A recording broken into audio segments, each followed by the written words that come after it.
എല്ലാം തകർത്ത രാത്രി എന്ന നോവലിൻ്റെ 16-ാം ഭാഗത്തേക്ക് എല്ലാവർക്കും സ്വാഗതം. മുഴുവനായും വായിക്കുകയും സബ്സ്ക്രൈബ് ചെയ്യുകയും പരമാവധി സുഹൃത്തുക്കൾക്കൊക്കെ ഷെയർ ചെയ്തു കൊടുക്കുകയും ചെയ്യണമെന്ന് അപേക്ഷിക്കുന്നു. പുതുമഴ എപ്പോഴും എന്തെങ്കിലും അപകടമുണ്ടാക്കാറുള്ളത് സാധാരണമാണ്. കാർഷിക മേഖലയിലുള്ളവർക്ക് അത് നന്നായി അറിയാവുന്ന കാര്യവുമാണ്. ഇപ്രാവശ്യത്തെ പുതുമഴയ്ക്ക് അവതച്ചൻ്റെ മുറ്റത്തു നിന്ന പൂവൻവാഴ മറിഞ്ഞതിനൊപ്പം തന്നെ പറമ്പിൽ പലയിടത്തും നട്ടിരുന്ന കുലയ്ക്കാറായതും അല്ലാത്തതുമായ 5-8 വാഴകൾ കൂടി മറിഞ്ഞു വീണു. എന്നാൽ വെട്ടാറായ മൂത്ത കുലയുണ്ടായിരുന്ന 2-3 പൂവൻവാഴകൾ ഉണ്ടായിരുന്നു എങ്കിലും അതൊന്നും വീണില്ല. ഒരു കുലയ്ക്ക് 500 രൂപ വെച്ചെങ്കിലും കിട്ടാവുന്ന അത്രയും വലിപ്പമുള്ളതാണ് വീഴാതെ കിട്ടിയത്. ഇംഗ്ലീഷ് പൂവനെന്ന് ആനക്കയങ്കാർ പറയുന്ന തരം വലിയ പൂവൻവാഴ കുലകൾ. കിട്ടുന്ന 1500 രൂപയും സ്വപ്നം കണ്ട് കത്രീന ആ വാഴയുടെ വളർച്ച ഓരോ ദിവസവും എന്നതുപോലെ നോക്കി ശ്രദ്ധിച്ചുകൊണ്ടിരുന്നതാണ്. എന്തായാലും ആ വാഴകൾ വീഴാത്തതുകൊണ്ട് അവൾക്ക് സങ്കടത്തിനിടയിലും അല്പം സന്തോഷമുണ്ടായി. പുതുമഴ കഴിഞ്ഞാൽ പിറ്റേ ദിവസം മുതൽ കൃഷിയുടെ തിരക്കാണ്. ഔതച്ചൻ അവിടെയും ഇവിടെയുമെല്ലാം ഒഴിവു സമയങ്ങളിൽ ഉണ്ടാക്കിയിട്ടിരുന്ന കപ്പക്കൂനകളിലെല്ലാം കമ്പ് നാട്ടി. നടുതല സാധനങ്ങൾ എല്ലാം തന്നെ ആ ഒറ്റ ദിവസം കൊണ്ട് നട്ടു തീർത്തു. പിറ്റേ ദിവസം മുതൽ മറ്റൊരു പണിയുണ്ട്. മഴക്കാലം തുടങ്ങിക്കഴിഞ്ഞാൽ ആ പണി പിന്നെ നടക്കില്ല. അവർ വാങ്ങിച്ച പറമ്പിൻ്റെ പുറകിലേക്കുള്ള 2 ഏക്കർ കാട് മാത്രം വെട്ടിത്തെളിക്കാതെ ബാക്കി നിൽക്കുകയാണ്. അത് കുര്യനും അവതച്ചനും കൂടി പറഞ്ഞു വച്ചിരിക്കുന്നത് കൊണ്ട് മാത്രം മറ്റാരും അങ്ങോട്ട് കയറി വെട്ടിത്തെളിക്കാത്തതാണ്. എത്ര പരിശ്രമിച്ചാലും 2 ദിവസത്തെ പണിയെങ്കിലും വേണ്ടിവരും ആ കാട് വെട്ടിത്തെളിക്കാൻ. വലിയ മരങ്ങളൊന്നുമില്ല, എന്നാലും ഈറ്റയും ഇഞ്ചയും എല്ലാം കൂടി കലർന്നു കിടക്കുകയാണ്. അതുകൊണ്ട് പണി അങ്ങനെ നീങ്ങില്ല. എന്നാലും അത് വെട്ടിത്തെളിച്ച് കത്തിച്ചെടുത്താൽ നല്ല രസികൻ പറമ്പാണ്. ഫോറസ്റ്റുകാർ വന്നാൽ ഇറക്കി വിടുമായിരിക്കും. തൽക്കാലം വാഴ മാത്രം കൃഷി ചെയ്യാം. അതാകുമ്പോൾ വെട്ടിക്കളഞ്ഞാലും വീണ്ടും തളിർത്തു വരുമല്ലോ. പിറ്റേ ദിവസം തന്നെ കുര്യനെയും രവിയെയും മറ്റൊരു പണിക്കാരനെയും കൂടെ കൂട്ടി 4 പേർ നിരന്ന് നിന്ന് കാട് കൊത്തി. 2 ദിവസം കൊണ്ട് പണി തീർത്തു. പുതുമഴ കഴിഞ്ഞ് പിന്നെ പൊരിഞ്ഞ വെയിലായിരുന്നു. പൊരിഞ്ഞ വെയിലിൽ ഇവർ കൊത്തിയിട്ട കാട് നല്ല ഭംഗിയായി ഉണങ്ങി. ഇന്നത്തെ ഞായറാഴ്ച വൈകുന്നേരം കുര്യനെയും രവിയെയും കൂട്ടി കാട് കത്തിച്ച് ഭംഗിയാക്കി. സാധാരണഗതിയിൽ പുതുമഴയ്ക്ക് മുൻപ് തന്നെ കാട് കത്തിച്ച് ഭംഗിയാക്കി കൃഷി തുടങ്ങേണ്ടതാണ്. പക്ഷേ ഇപ്രാവശ്യം നാട്ടിൽ പോയതുകൊണ്ട് അത് നടന്നില്ലല്ലോ. സാരമില്ല, 4-5 ദിവസത്തെ വ്യത്യാസമേ ഉള്ളൂ. അതൊന്നും വിളവിനെ അങ്ങനെ കാര്യമായി ബാധിക്കില്ല. തിങ്കളാഴ്ച തന്നെ കപ്പയ്ക്ക് കൂടം കൂട്ടി. ബുധനാഴ്ചയായപ്പോഴേക്കും കപ്പക്കമ്പ് നാട്ടിക്കഴിഞ്ഞു. വ്യാഴാഴ്ച മുതൽ ഇക്കായുടെ വീടിൻ്റെ ഭിത്തിയുടെ പണി തുടങ്ങേണ്ടതാണ്. ഇടയ്ക്ക് കിട്ടിയത് 2 പേരും 4 ദിവസം ഒഴിവു തന്നെ. അവർക്ക് ബെൽറ്റ് വാർക്കാനും അതുറയ്ക്കാനും വേണ്ടിയുള്ള സമയമാണ്. ബുധനാഴ്ചയാകുമ്പോഴേക്കും റെഡിയാകുമെന്നാണ് പറഞ്ഞത്. അത് പ്രകാരം വ്യാഴാഴ്ച മുതൽ കെട്ടുപണി തുടങ്ങാമെന്ന് രവി സമ്മതിക്കുകയും ചെയ്തതാണ്. വന്നപ്പോൾ വിവരം അവതച്ചനോടും പറഞ്ഞു. അയാൾക്കും സമ്മതമായിരുന്നു. അതുവരെ ഉണ്ടാക്കി വച്ചിരുന്ന കാശൊക്കെ തീർന്നിരുന്നു. ആരോടും കടം മേടിക്കാൻ കഴിയില്ല. കഴിവതും പണിയെടുത്ത് കിട്ടുന്നതിൽ നിന്നും ജീവിക്കണം എന്നതാണ് അവതച്ചൻ്റെ പ്രമാണം. ഇത്ര കാലവും ഒരുവിധം ഭംഗിയായി പോയി. ഇനിയിപ്പോൾ എങ്ങനെ എന്നത് ദൈവം തമ്പുരാൻ്റെ കയ്യിലിരിക്കുന്ന കാര്യമാണ്. അനുവിന് 2 വയസ്സായി. വീട്ടിലൂടെ നന്നായി നടക്കുകയും ഓടുകയും എല്ലാം ചെയ്യും. ഇപ്പോഴാണ് കൂടുതൽ ബുദ്ധിമുട്ട്. കണ്ണ് തെറ്റിയാൽ പുറത്തേക്ക് ഇറങ്ങിപ്പോകും. ഒറ്റ നടപ്പിന് തോട്ടിറമ്പിൽ വരെയും മറ്റും എത്തും.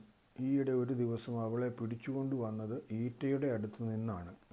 അവിടെ എവിടെയെങ്കിലും എന്തെങ്കിലും വന്യജീവികളോ മറ്റോ ഉണ്ടെങ്കിൽ പിടിച്ചുകൊണ്ടു പോകാൻ പോലും സാധിക്കും. അതുകൊണ്ട് ശ്രദ്ധ വളരെ കൂടുതൽ വേണ്ട സമയമാണ്. ഇപ്പോൾ തൊട്ടടുത്ത് വേറെ വീടുകളൊന്നും ഇല്ലാത്തതുകൊണ്ട് മറ്റാരും ശ്രദ്ധിക്കും എന്ന് വിചാരിക്കുകയും വേണ്ട. കാട് വെട്ടി ചെയ്ത കൃഷി വൻ വിജയമായിരുന്നു. അവതച്ചനും കുര്യനുമൊക്കെ നല്ലൊരു തുക വരുമാനമായി ലഭിച്ചു. കയ്യേറിയ സ്ഥലത്ത് മുരിക്ക് നാട്ടി കുരുമുളക് കൂടി ഇട്ടേക്കാം എന്ന് കുര്യനാണ് നിർദ്ദേശം വെച്ചത്.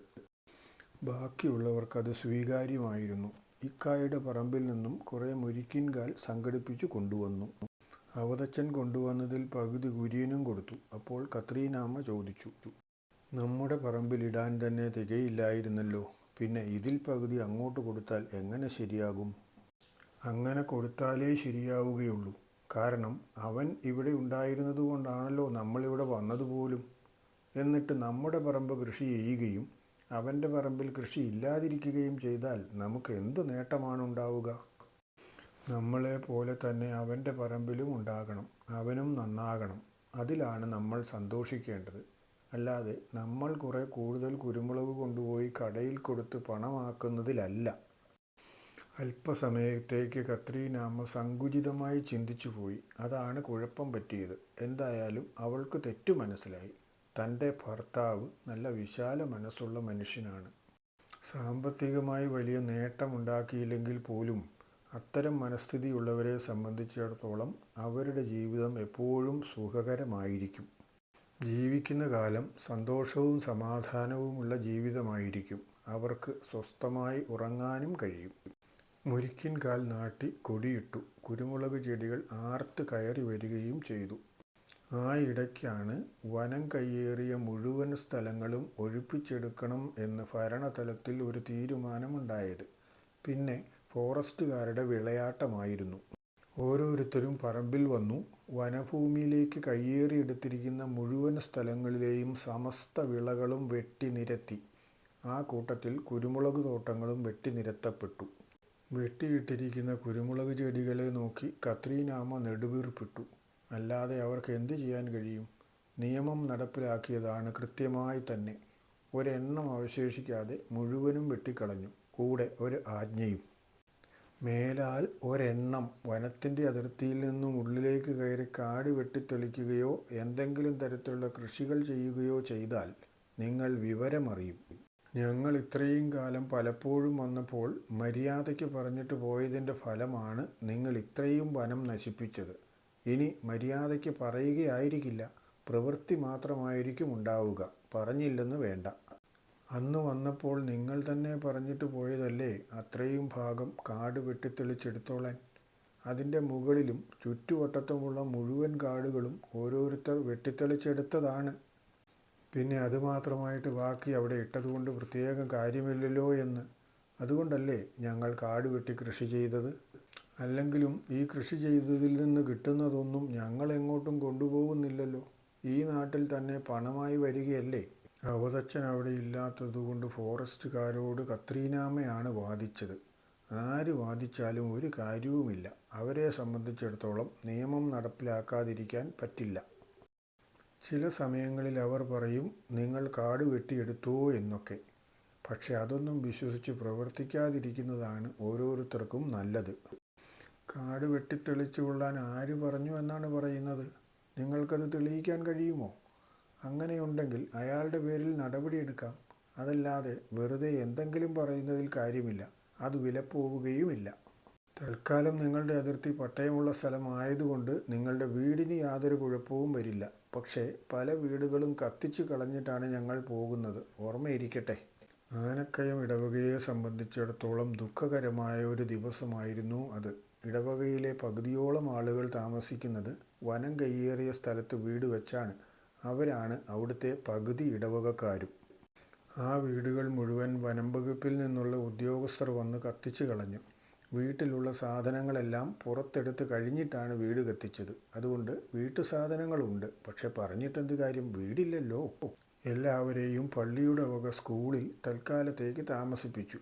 പട്ടയമുള്ള സ്ഥലം എവിടെയെങ്കിലും 5 സെൻറ്റ് വീതം സംഘടിപ്പിക്കാം എന്ന് വെച്ചാൽ അതിന് വലിയ വിലയാണ് ഓരോരുത്തരും ചോദിക്കുന്നത്.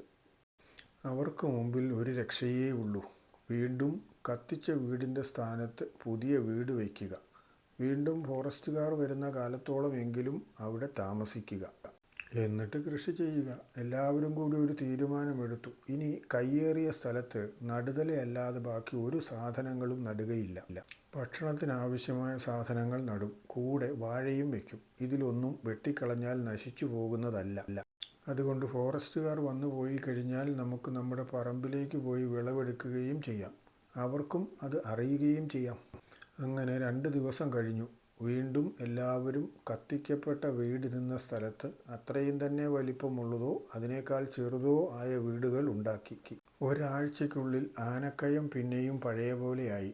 എല്ലാവർക്കും ഭക്ഷണ സാധനങ്ങൾ ലഭിക്കാൻ വേണ്ട കൃഷി ഉണ്ടായിരുന്നതുകൊണ്ട് ആർക്കും ബുദ്ധിമുട്ടില്ലാതെ സ്വസ്ഥമായി ജീവിതം നയിച്ചു പോകാമായിരുന്നു. കുര്യനും ഔതയ്ക്കുമൊക്കെ പട്ടയസ്ഥലമുള്ളതുകൊണ്ട് അവരെ ഇറക്കി വിടുമെന്ന് ആർക്കും പേടിക്കുകയും വേണ്ട. അവരുടെ വീട് കത്തിക്കും എന്നുള്ള ഭയവും വേണ്ട. ഒരു പ്രശ്നം കഴിയുമ്പോൾ അടുത്ത പ്രശ്നം ഉണ്ടാവുമെന്നാണല്ലോ പറയുന്നത്. എല്ലാവരും തിരിച്ച് കയ്യേറ്റ ഭൂമിയിൽ കയറി വീണ്ടും വീടൊക്കെ ആയി കഴിഞ്ഞപ്പോഴേക്കുമാണ് മഴക്കാലം തുടങ്ങുന്നതിൻ്റെ ലക്ഷണം കണ്ടു തുടങ്ങിയത്. പെട്ടെന്ന് തീർക്കേണ്ട പണികൾ ഒന്ന് രണ്ടെണ്ണം ഉള്ളതുകൊണ്ട് ഔതച്ചനും രവിയുമൊക്കെ ആ ആഴ്ചയിൽ ഞായറാഴ്ചയും കൂടി പണിക്ക് പോയി. വീട്ടിലേക്ക് വേണ്ട സാധനങ്ങൾ ഔതച്ചൻ്റെ അടുത്ത് വാങ്ങിക്കൊണ്ട് കൊടുത്തത് കുര്യനാണ്. മഴ വീഴാൻ തുടങ്ങിയപ്പോഴേക്കും ഏറ്റ പണികൾ മുഴുവനും തീർത്തു കൊടുക്കാൻ കഴിഞ്ഞാൽ ഔതച്ചന് കുറേ പണം ലഭിക്കും. മഴക്കാലം കഴിയാൻ മാത്രമുള്ള നീക്കിയിരിപ്പും കയ്യിലുണ്ടാകും. മഴക്കാലം അങ്ങനെ തുടങ്ങി. ഇക്കൊല്ലം മഴക്കാലം സാധാരണയിലും കഠിനമായിരിക്കുമെന്ന് കാലാവസ്ഥാ പ്രവചനം ഉണ്ടായിരുന്നു. ആ കാലത്തൊക്കെ കാലാവസ്ഥാ പ്രവചനം എന്ന് പറയുന്നത് ഒരുമാതിരി പ്രഹസനമായിരുന്നു. അതുകൊണ്ട് ആരും അതിന് കാര്യമായ വില കൽപ്പിച്ചില്ല. എന്നാൽ പെയ്യാൻ തുടങ്ങിയപ്പോൾ അവർക്ക് കാര്യം മനസ്സിലായി. പ്രവചനം അതുപോലെ തന്നെ നടക്കുകയാണ് എന്ന്. മഴ തുടങ്ങിയ ദിവസം മുതൽ തുള്ളി വിടാതെയുള്ള മഴ, അതും ഒരു പ്രത്യേക രീതിയിൽ. ചിലപ്പോൾ അതിശക്തമായ മഴ പെയ്യും, മറ്റു ചിലപ്പോൾ വളരെ ശക്തി കുറഞ്ഞായിരിക്കും. എന്നാലും ഒരു സമയത്തും മഴ നിൽക്കുന്നില്ല. ഔതച്ചൻ്റെ വീടിൻ്റെ താഴെക്കൂടെയുള്ള തോട്ടിലൂടെ പോലും വെള്ളം കവിഞ്ഞ് ഈറ്റക്കാനത്തിലൂടെ കയറി ഒഴുകാൻ തുടങ്ങിയിട്ട് ഈറ്റച്ചുവട് പലതും മറിഞ്ഞുപോയി. 2 ദിവസം ഒരുപോലെ തുടർച്ചയായി മഴ പെയ്തു. ഇതിൻ്റെ അവസാനം ഇനി എന്താണോ ആവോ. നോവലിൻ്റെ അടുത്ത ഭാഗം നാളെ തന്നെ തരാം കേട്ടോ.